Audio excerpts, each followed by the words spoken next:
हुजूर फरमाते हैं रोजाना बैतुल्लाह शरीफ पर अल्लाह की 120 रहमतों का नुज़ूल होता है। या रसूलल्लाह किस वक़्त होता है? फजर के वक़्त, ज़ोहर के वक़्त, असर के वक़्त, तवाफ़ के वक़्त, नमाज के वक़्त। कब? तो हुजूर ने तय करके बताया।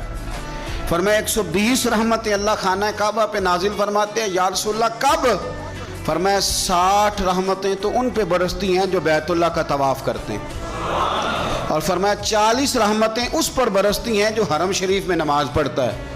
और हुजूर फरमाते हैं कुछ भी ना करे, बस बैठ के काबे की ज़ियारत ही करता रहे, 20 रहमतें तो अल्लाह उसे भी अता फरमा दे।